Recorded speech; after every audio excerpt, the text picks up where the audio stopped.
इस नदी की तेज़ धारा और जो जल स्तर आप देख रहे हैं, इससे आप बखूबी अंदाज़ा लगा सकते हैं कि किस तरह से मानसून ने दोबारा दस्तक दी और पूरे भारत में इस वक्त दोबारा मानसून सक्रिय हो चुका है, जिसकी वजह से झारखंड में भी कई ज़िलों में, कई शहरों में लगातार बारिश हो रही है 2-3 दिनों से। और कल शाम में काफ़ी मूसलाधार बारिश हुई, जिसकी वजह से नदियों का रौद्र रूप देखने को मिल रहा है। और इस वक्त मैं स्वर्णरेखा नदी के नीचे से लाइव तस्वीर आपको दिखा रहा हूं, जहां आप अगर आप कॉलम्स वगैरह को देखेंगे पुल के, तो आप इस बात का अंदाज़ा लगा सकेंगे कि जल स्तर कितना ज़्यादा बढ़ चुका है। बस कुछ ही फीट नीचे ये पानी बह रही है खतरे के निशान के, और माना जा रहा है कि अगर आज भी उसी प्रकार से बारिश होती है तो खतरे के निशान के ऊपर ये दो नदियां, जो कि दो प्रमुख नदियां हैं जमशेदपुर में बहने वाली, एक स्वर्णरेखा नदी और एक खरकई नदी, इन दोनों नदियों का जलस्तर खतरे के निशान के पार जा सकता है।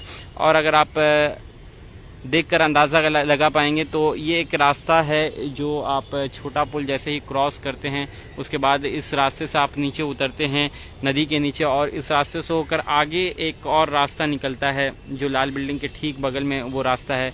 ये पूरा रास्ता देखिए पानी से डूब चुका है। पहले लोग इस तरफ से उस तरफ जा सकते थे, लेकिन बारिश इतनी ज़्यादा हुई है जिसकी वजह से ये दोनों रास्ते फ़िलहाल बंद है। आप इस तरफ से उस तरफ नहीं जा सकते हैं। और एक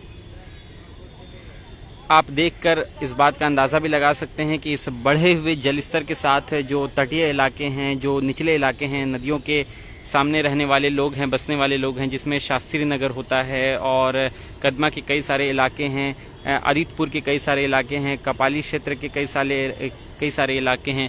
तो वैसे इलाकों में खासकर जल जमाव और घरों में पानी घुसता है, नदियों का पानी, और जब जब जल स्तर बढ़ता है तो ख़तरा बढ़ जाता है। और इसको लेकर जमशेदपुर के डीसी मंजुनाथ भजंत्री ने भी कई दिशा निर्देश पहले भी दिए हैं। और इस बढ़े हुए जलस्तर के साथ ऐसे लोगों को, हमारा मकसद ये है कि सूचित और जागरूक करना है कि लोग सतर्क रहें, क्योंकि लगातार आसमान में बादल छाए हुए हैं और इस छाए हुए बादल के साथ रुक रुक कर लगातार बारिश हो ही रही है, और जिस वजह से पूरे देश में अभी मानसून सक्रिय है। झारखंड में भी कई ज़िलों में बारिश लगातार हो रही है।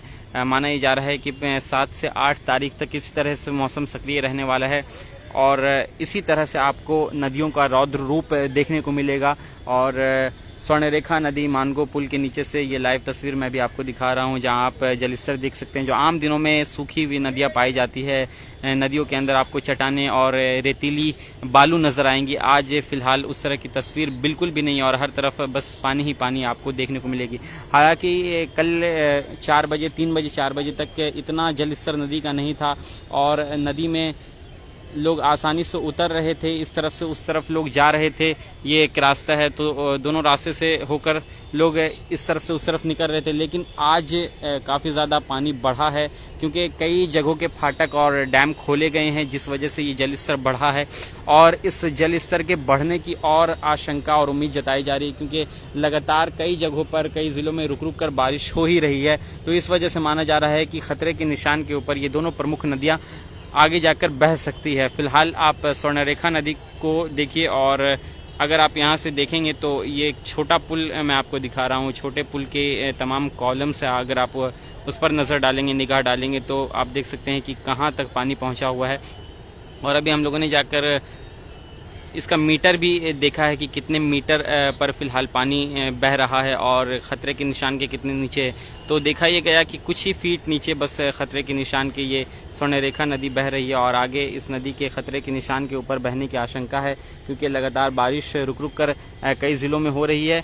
अगर बारिश सिर्फ जमशेदपुर में ही होती तो इतना कुछ प्रभाव असर नहीं पड़ता, क्योंकि जमशेदपुर में हो रही बारिश की वजह से नदियाँ इतनी विकराल और रौद्र रूप धारण नहीं करती हैं, क्योंकि आम तौर पर जो दूसरे ज़िले हैं, चाहे चांडिल डैम का फाटक हो, उड़ीसा डैम का फाटक हो, इन जगहों के जब तक डैम के फाटक नहीं खोले जाते हैं तब तक नदियों का जलस्तर नहीं बढ़ता है। तो इसी वजह से मानगो स्वर्णरेखा नदी का जलस्तर हो या फिर खरकई नदी का जलस्तर हो, इन नदियों का जलस्तर आमतौर पर जो दूसरे जगहों के फाटक हैं उसके खुलने से ये नदियाँ रौद्र रूप धारण कर लेती है, और नदियों का जलस्तर आमतौर पर बढ़ जाया करता है, और इसी वजह से ये नदियाँ भी उसी प्रकार से आपको नज़र आ रही हैं।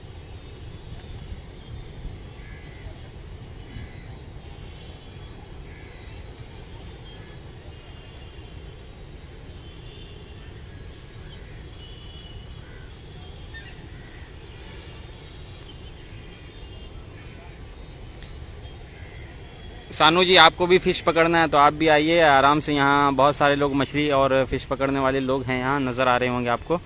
और आप भी आकर फ़िश पकड़िए, क्योंकि आप बंगाली हैं तो आपको बहुत ज़्यादा पसंद है फ़िश। और आजकल अभी जैसा पानी भरा हुआ नदी में तो बहुत ज़्यादा मछली पकड़ी जा रही है, क्योंकि मछलियाँ बह बह कर आ रही है दूसरी जगह से, तो आप फ्री में इसका आनंद उठा सकते हैं। समझे सानू जी? तो चलिए, इस वीडियो को आप ज़्यादा से ज़्यादा संख्या में शेयर कर लीजिएगा। और साफ तौर पर हमारे ये संदेश, यही पैगाम और यही इस लाइव के करने का मकसद था कि जो बारिश हो रही है और इस बारिश के होने से नदियों का जो जल स्तर बढ़ा है, इससे आम तौर पर ख़तरा निचले इलाकों में, तटीय इलाकों में रहने वाले लोगों को होता है। उनके घरों में पानी घुसता है और लोगों को अपना घर छोड़कर जाना पड़ता है। शेल्टर होम जो बनाए जाते हैं वहाँ पर लोग शरण लेते हैं, अपने रिश्तेदारों के यहाँ चले जाते हैं। उनकी सामानें, उनके घरों में रहने वाले कुछ सामान, जो कीमती सामान होते हैं, वो बर्बाद हो जाते हैं। तो ऐसे लोगों से भी जागरूक और सतर्क रहने की अपील करता हूँ। और उन्हें चाहिए कि आप स्वयं अपना ध्यान रखें, सेफ्टी का ख्याल रखें, और बढ़ते हुए जलस्तर के साथ आप अपना भी ख्याल रखें, अपने बच्चों का भी ख्याल रखें, और आसपास जो आपके इलाके में जो स्थिति है, आप उस स्थिति पर नज़र बनाए रखिएगा।